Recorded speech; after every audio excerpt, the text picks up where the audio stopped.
What's going on, guys? This is Aaron from Departures Capital, and we're here today with Kevin Oleary, Mr. Wonderful, strategic investor at WonderFi, a DeFi company that is recently listed on the NEO stock exchange under ticker symbol WNDR.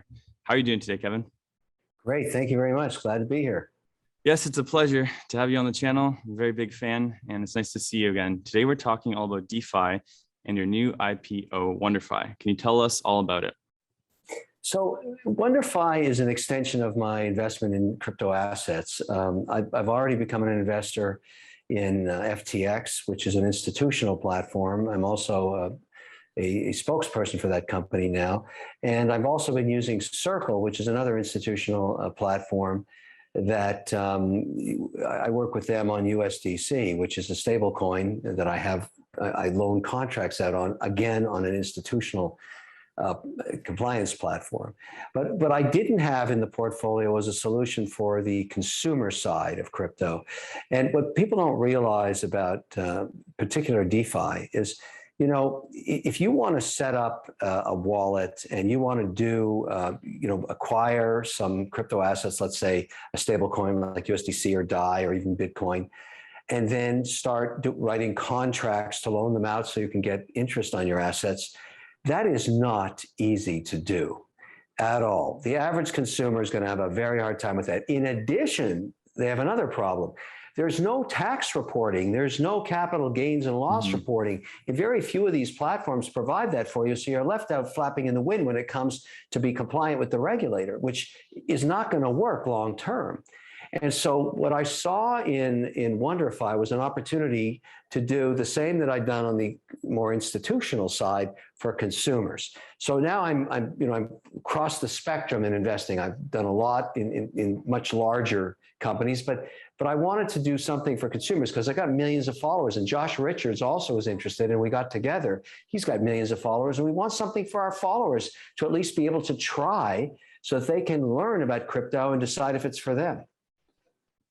Definitely. So a lot of your followers remember that Mindmed was a massive success, and it went from a startup to leading psychedelic company in the sector in a very short period of time. So do you see similarities in your investment in Mindmed, your investment in WonderFi?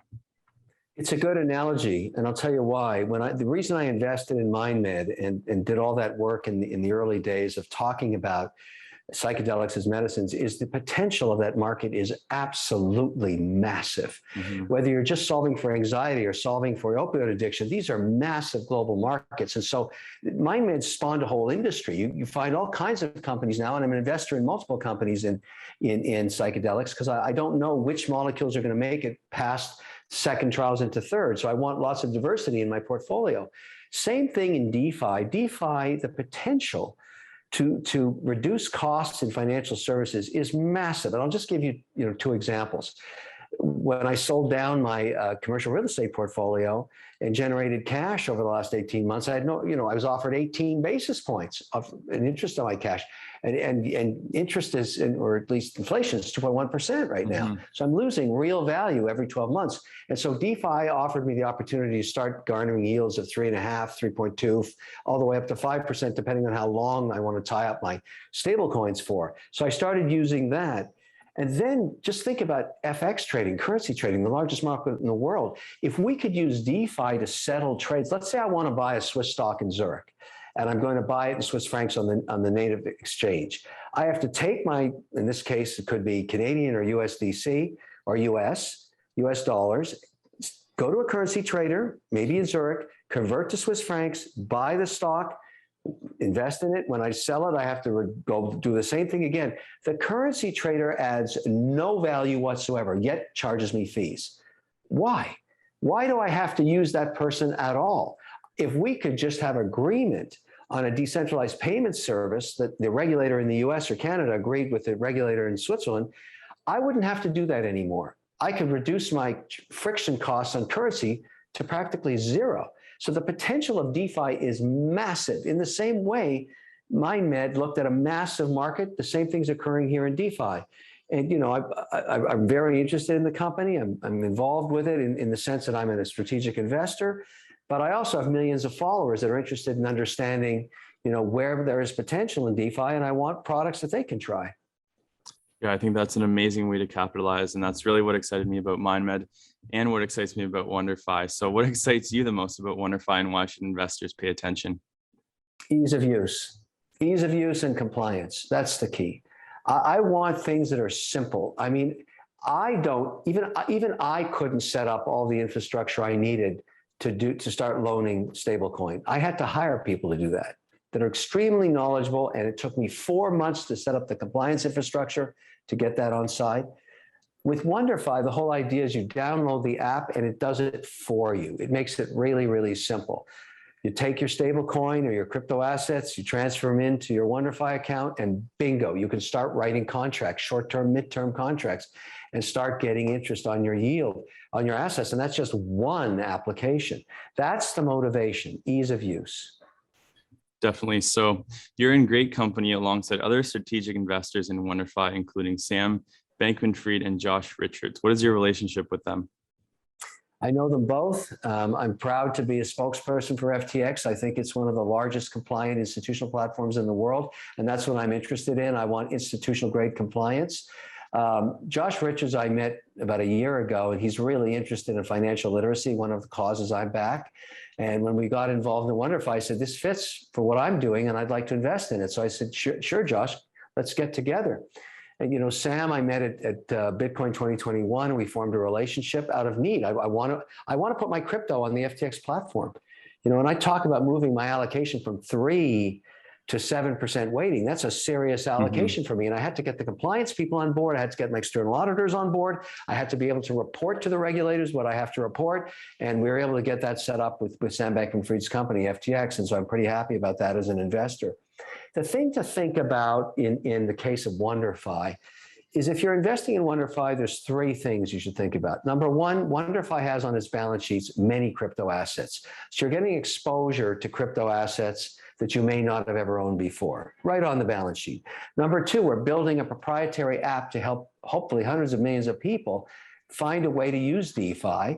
We would like that to be the outcome. And number 3, I think the platform is ripe for consolidation in terms of we being able to buy other companies, because there's so many companies in the crypto space. There's many that we would like to own their assets, and we have a huge advantage.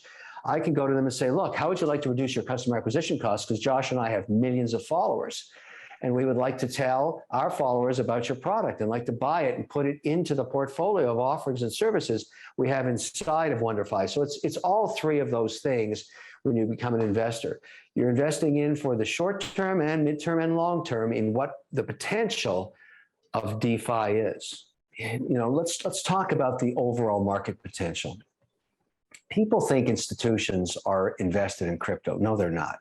They are not, because there is no compliance infrastructure. When you think about, you buy a stock, right now, if you buy a stock or bond or a traditional financial asset, your accounting system and your compliance system and your mark-to-market leverage system and all the tools that you have built into your trading desk have been there for decades. They work flawlessly.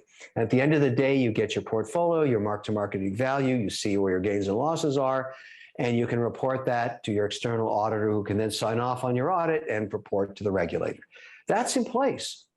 None of that exists in crypto. And that's why, while people are very excited about where we could go with cryptocurrencies, virtually no institutions use it because they have no way to do it. It doesn't fit into their compliance systems.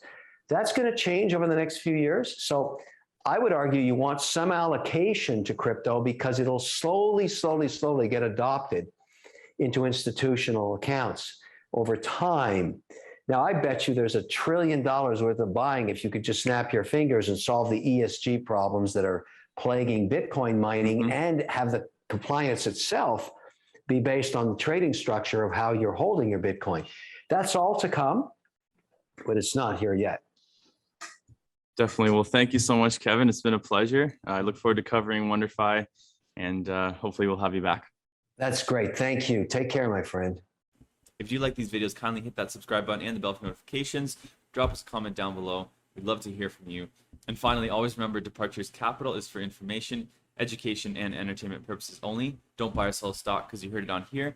Buy or sell a stock because you've done your research, you've done your thorough due diligence, and you're making your own personal investment decisions for yourself, this video is not financial advice. Furthermore, this video may or may not have been sponsored by the companies that we've profiled within this video, and we may or may not own shares of any of the profiled companies in this video. If you want to know the full disclosure details, check the description down below along with thoroughly reading our disclaimer.